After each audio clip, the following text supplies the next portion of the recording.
Hey, everybody. Welcome to our next episode of Face of the Community, where today we get to learn everything we want about the mortgage industry and the city of Casselberry with Travis Kelley. How are you doing today, Travis? Oh, it's a great day to be alive, Tim. Thanks for having me on. Not a problem, not a problem. So tell us about yourself. Who is Travis? Travis is just a guy that graduated from Long Island, New York, moved down here for college, and never left.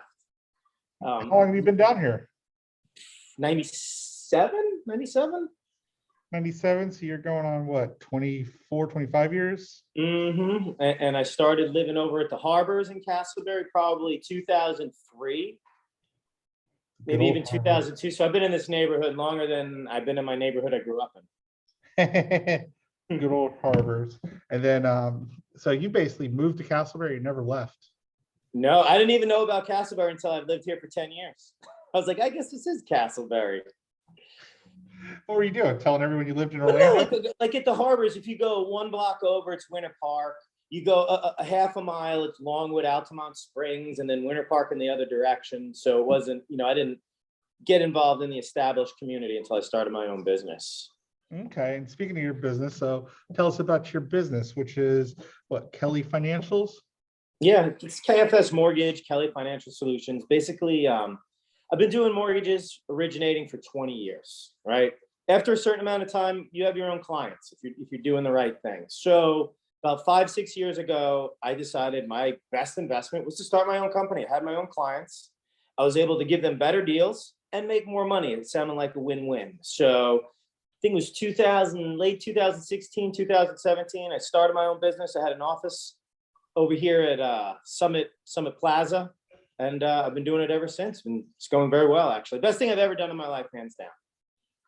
Second to my. Prior to starting your company, where were you before that?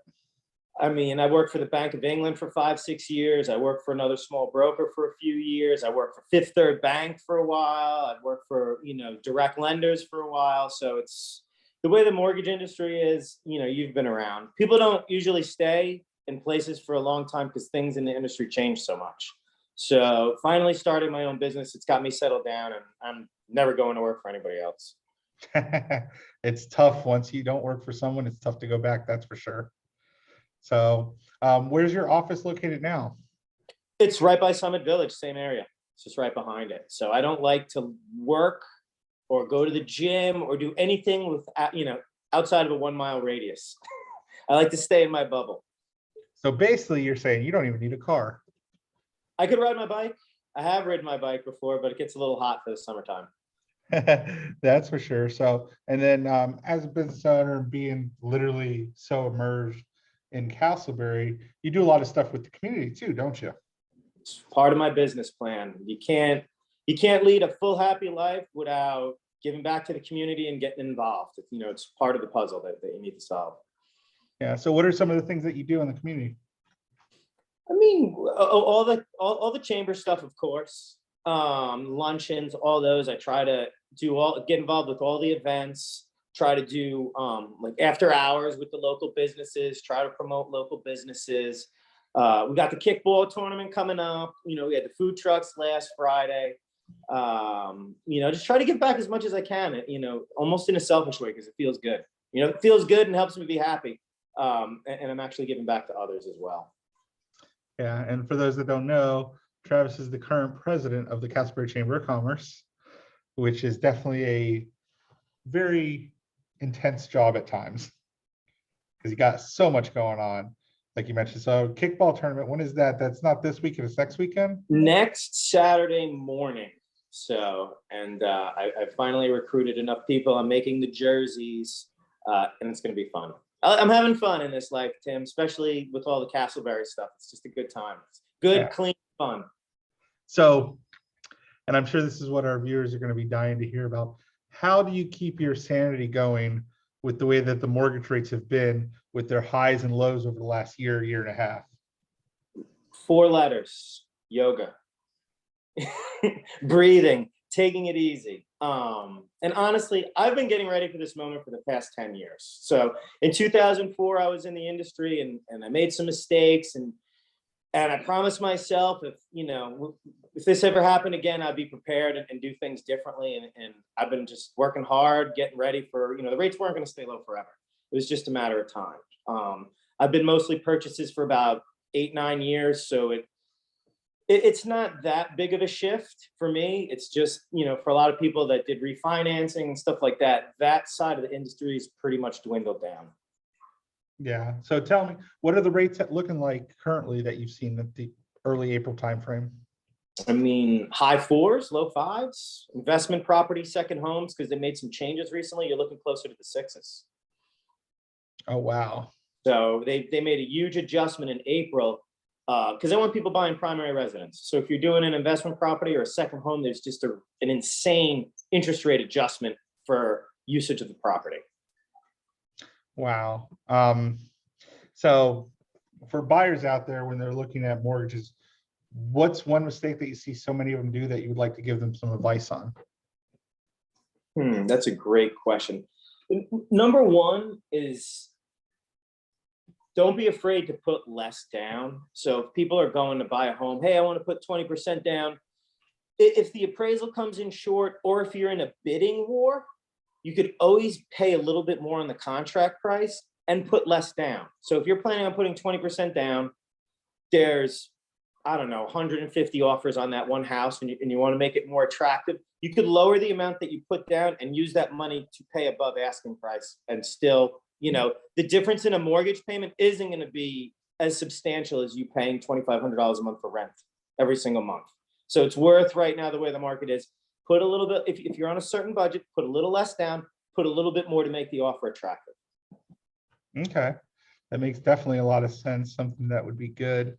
Now, someone that's getting ready to get ready for it, instead of just submitting an offer, but say I'm looking to buy and I'm looking to buy my first home, what could put me in the best position to get a good loan? Well, what I usually recommend is you get a free credit report every year. I think it's annualcreditreport.com. Before you have anybody plead credit, before you start the process, go take a look at your debt, right? If you see that you have some debt that's close to the limit, if somebody pulls your credit and you have debt close to the limit, you're going to reflect the lowest score you can pull. But if you see like, oh, I got a $500 card that I owe $450 on, pay it down to zero. Pay to anything that you could invest and pay down before somebody pulls your credit will give you the highest score possible. So like somebody has a small credit card that you put a tank of gas and groceries on it, you don't think twice about it, it's almost maxed out. Somebody pulls your credit, it shows a maxed out card when it calculates your scores. So I would be aware of what your debts are, what the balances are, and adjust accordingly so you don't look like you're maxed out on your credit before you even have your credit pulled. Okay. And speaking of credit, I know a lot of people out there like to look at Credit Karma. Sometimes the score is not bad. Sometimes it's bad because it's not on the market what mortgages look like. So what are your thoughts on Credit Karma? For me to pull somebody's credit, it costs $40, right? Credit Karma offers that service for almost free. I've never had them add up. If you scroll down to the bottom of Credit Karma, it says this information cannot be used for anything. So people, like, hey, I got a 750 credit score. I pull their credit at 650 and they're in meltdown mode. So just know Credit Karma does not get all the information. So it gets the basics. It's more like an algorithm where when you pull credit, it actually gives you that information right there on the spot. So good things are not free. Free things are not good. I wouldn't use Credit Karma to gauge anything. I would go to freeannualcreditreport.com or go have somebody pull your credit and give you the actual scores before you start taking the next steps, for sure. I like that. Good things are not free. Free things are not good. That's an interesting quote. Zig Ziglar. Is that Zig Ziglar for real? He said it. I don't know if he pioneered it. Oh, well, according to me, it's Travis Kelley pioneered it right now. So, well, definitely thank you for your time today. We definitely appreciate it. So if anyone needs any mortgage advice, needs to know the ins and outs of Casselberry, Travis is your guy. He's lived here his entire life. Well, 20 I got a question for you, Tim, before we leave. Okay. I got a first-time home buyer that's just scared, just got anxiety about even thinking about purchasing a home. What could I tell them to ease their mind? What are they scared about with purchasing a home? Getting into the war. getting into the bidding war, but rents aren't getting down. Rents aren't getting any lower. What do you tell your buyers? I mean, the fact is it's a fight. Everything that I'm seeing is the market's going to continue going up. The market's not going to have a crash like we saw back in 2008. So you don't have to worry about be caught holding the bag like everyone was back then. What's going to end up happening is eventually the market's going to cool off and it's going to level out, but it's still going to level out at a higher price. So, and we have people that were sitting on the fence 2 years ago, and those that are sitting on the fence 2 years ago are now paying $150,000 more for their homes. So it's a fight, but think about it. As a first-time home buyer, once you get through that first fight and you get into that home, in 5 years, when you have over 100K of equity and you have cash and options to do and start building generational wealth for your family, that fight will be worth it.